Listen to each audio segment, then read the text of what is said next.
अस्सलाम वालेकुम किसान भाइयों, मैं ਤੁਹਾਡਾ ਦੋਸਤ ਮੁਹੰਮਦ ਉਮਰ ਫਾਰੂਕ ਟਾਰਗੇਟ ਜ਼ਰਾਈ ਮਰਕਜ਼ ਗੋਦਰਾ ਰੋਡ ਸਮੁੰਦਰੀ। ਅੱਜ ਅਸੀਂ ਤੁਹਾਡੇ ਕਿਸਾਨ ਭਾਈਆਂ ਲਈ ਮੱਕੀ ਔਰ ਕਮਾਲ ਦੀ ਜੜੀ ਬੂਟੀਆਂ ਵਾਸਤੇ ਇੱਕ ਬਹੁਤ ਹੀ ਅੱਛਾ ਪ੍ਰੋਡਕਟ ਅਲੀ ਅਕਬਰ ਗਰੁੱਪ ਦਾ ਰਿਵਰਸ ਪਲੱਸ ਬਾਈਂਡਰ ਦੇ ਨਾਮ ਤੋਂ ਲੈ ਕੇ ਆਏ ਹਾਂ, ਜਿਹੜਾ ਕਿ ਟਾਰਗੇਟ ਜ਼ਰਾਈ ਮਰਕਜ਼ ਗੋਦਰਾ ਰੋਡ ਤੇ ਜਿਹੜਾ ਦਸਤਿਆਬ ਹੈ। ਇਹਦਾ ਮੇਨ ਮਕਸਦ ਕਮਾਦ ਦੇ ਵਿੱਚ ਖੱਬਲ ਘਾਹ ਜਿਹੜਾ ਕਿ ਆਮ ਸਪਰੇਆਂ ਨਾਲ ਨਹੀਂ ਖਤਮ ਹੁੰਦਾ ਉਹਦੇ ਵਾਸਤੇ ਹੈ, ਔਰ ਖੱਬਲ ਦੇ ਨਾਲ ਨਾਲ ਡੀਲਾ ਔਰ ਬਰੂ ਇਹ ਮੁਕੰਮਲ ਉਹਨੂੰ ਕੰਟਰੋਲ ਕਰਦਾ। 1 ਏਕੜ ਤੇ ਤੁਸੀਂ ਇਹਨੂੰ ਟੱਕ ਵਾਲੀ ਨੋਜ਼ਲ ਦੇ ਨਾਲ 6 ਤੋਂ 7 ਮਸ਼ੀਨਾਂ ਲਗਾ ਕੇ ਸਪਰੇਅ ਕਰੋ।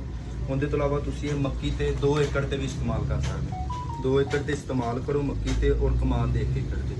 ਇਹਦਾ ਬਹੁਤ ਹੀ ਅੱਛਾ ਰਿਜ਼ਲਟ ਹੈ।